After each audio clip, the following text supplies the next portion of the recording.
Kalagayan ng panahon tungkol sa Bagyong Henry. Patuloy ang paghina ng Bagyong Henry habang kumikilos pahilagang kanluran sa Philippine Sea, silangan ng Batanes. Ang lokasyon nito kaninang 4 p.m. ay nasa 350 km silangan, Itbayat, Batanes. Coordinates 22.1 north and 124.9 east. Taglay ng lakas ng hangin 155 km per hour, malapit sa gitna. Pagbugso ng hangin 190 km per hour. Ang pagkilos nito, hilagang kanluran sa bilis na 10 km per hour. Tinatayang lugar na dadaanan ng bagyo. Bukas ng hapon, 23.8 north and 124.7 east, 445 km hilagang silangan ng Itbayat, Batanes. Sa lakas na 165 km per hour. Linggo ng hapon, 27.0 north and 124.3 east, 735 km hilagang silangan ng Itbayat, Batanes, labas ng PAR. Ang lakas nito ay umabot ng 175 km per hour. Lunes ng hapon, 30.7 north and 124.8 east sa lokasyon na 1,145 km hilagang silangan ng Dulong Hilagang Luzon o labas ng PAR na ang lakas ay 165 km per hour. Malakas na pag-ulan. Ngayong gabi, katamtaman hanggang malakas na pag-ulan ang mararanasan sa Ilocos Norte, Batanes, mga isla ng Babuyan at Abra. Mahina sa katamtaman na kung minsan ay malakas na pag-ulan ang inaasahan sa Cagayan at natitirang bahagi ng rehiyon ng Ilocos at Cordillera Administrative Region. Bukas, katamtaman hanggang sa malakas na pag-ulan ang inaasahan sa Batanes. Magkakaroon naman mahinang hanggang sa katamtaman na kung minsan ay malakas na pag-ulan sa mga isla ng Babuyan. Sa gitna ng kondisyon, pulo-pulo hanggang kalat-kalat na pagbaha kasama ang flash flood at pagguho ng lupa ang posibleng maranasan, lalo na sa mga lugar na madalas na nakakaranas nito ayon sa mga hazard maps at sa mga lugar na nakatanggap ng mga pag-ulan noong nakaraang mga araw. Sa susunod na 24 oras, magdadala ang hagabat ng mga pag-ulan sa Isabela, kanlurang bahagi ng gitnang Luzon, at natitirang bahagi ng Cordillera Administrative Region.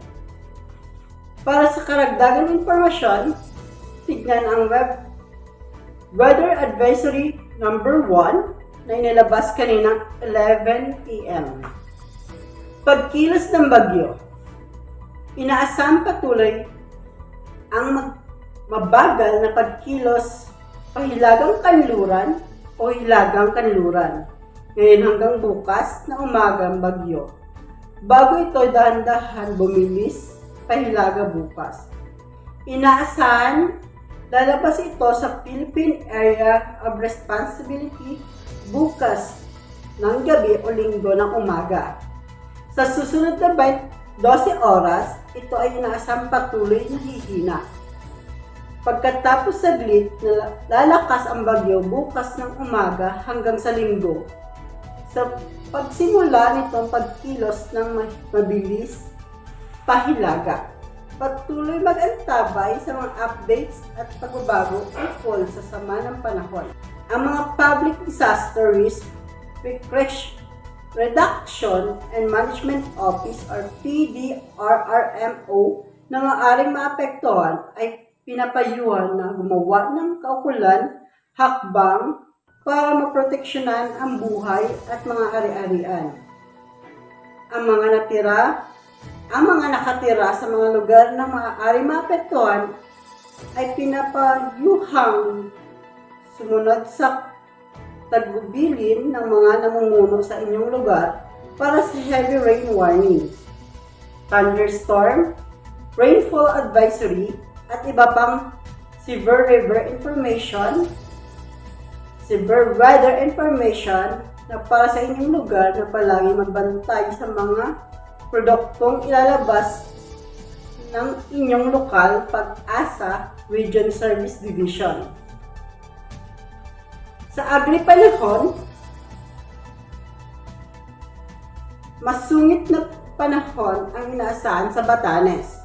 Samantala ang mga isla ng Babuyan at Cagayan ay magkakaroon ng pag-ulan ng mga pagbugso ng hangin. Maulap na may kalat-kalat na pag-ulan at pagidlat, pagkulog ang maranasan sa Metro Manila, rehiyon ng Ilocos at natitirang bahagi ng Lambak ng Cagayan, Cordillera Administrative Region. Sa gitna ng Luzon, Calabarzon at Mimaropa, samantalang bahagi ng maulap na hangin ang maulap na pulong-pulo, pag-ulan o pagkidlat, pagkulog ng maranasan sa natitirang bahagi ng bansa. Katamtaman hanggang sa malakas mula hilagang kanluran hanggang kanluran ng inaasahan sa hilaga at gitnang Luzon. Samantala, mahinang hanggang sa katamtaman ng hangin mula sa timog hanggang timog kanluran ang iiral sa natitirang bahagi ng bansa. Nakapalakas ng hangin ang maranasan sa mga lugar na nasa ilalim ng baba bilang 2, samantalang malakas na hangin ang inaasahan sa mga lugar na may nakataas na babala bilang 1. Sa susunod na 24 oras, paminsan-minsan pagbugso ng hangin ang maaari din maranasan lalo na sa baybayin at bulubundukin lugar. Sa Metro Manila, Isabela, Nueva Ecija, Quirino Region at Ilocos Cordillera Administrative Region, gitnang Luzon ng Calabarzon, rehiyon ng Bicol, Mimaropa at natitirang lugar sa Cagayan na walang babala ng bagyo. Mga lugar na maapektuhan ng bagyo. Babala ng bagyo bilang 2, 62 hanggang 88 km per hour. Lakas ng hangin ang inaasahan sa susunod na 24 oras mula unang paglabas ng babala. Sa Luzon, Batanes, maaaring epekto ng hangin, bagya hanggang sa katamtaman pinsala sa buhay at ari-arian. Babala ng bagyo bilang 1, 39 hanggang 61 km per hour. Malakas na hangin ang inaasahan sa susunod na 36 na oras mula sa unang paglabas at babala. Sa Luzon, mga isla ng Babuyan at hilagang silangan bahagi ng Cagayan or Santa Ana. Maaaring epekto ng hangin. Maliit hanggang sa bahagyang pinsala ng buhay at ari-arian, payong pangsakahan ng mga lugar na may signal. Magbantay, mag-ingat at maganda sa mga lugar na may malakas na ulan, lalo na sa mga naninirahan sa malapit sa sapa, ilog at tabing dagat na may maliit na tabi o paanan ng bundok, burol at maaaring dulot sa biglaang pagbaha at pagguho ng lupa. Ugaliing makinig sa abiso ng DOST, Pag-asa, at paghanda ng sakali kailangan ng biglaang paglikas dahil sa sama ng panahon. Babala para sa mga mangingisda, nakataas ang gale warning sa Hilaga at Silangang, baybayin ng Hilagang Luzon, Batanes, Cagayan, kasama ang mga isla ng Babuyan, Isabela at Ilocos Norte, at Silangan baybayin ng gitnang Luzon, Aurora. Sa susunod na 24 oras, ang Bagyong Henry ay magdadala ng katamtaman hanggang sa maalon-alon na karagatan, 1.2 to 3.0 meter sa silangang baybayin ng Timugang Luzon. Pinapayuan ng mga mangisda at mga gumamit na maliit na sakyan pandagat na huwag munang pumalaot sa mga nabanggit na lugar, samantala malalakas na sakyan ng pandagat ay inaalerto sa malalaking alon.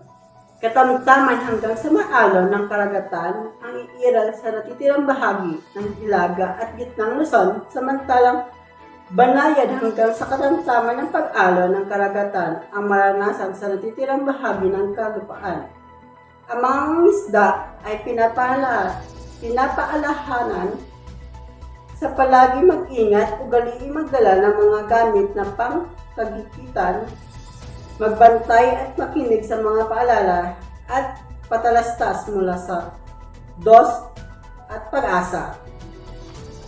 At ako po ay umuulat sa update ng panahon na Bagyong Henry. Ako nga po pala si Ray Francis Agustin Istay,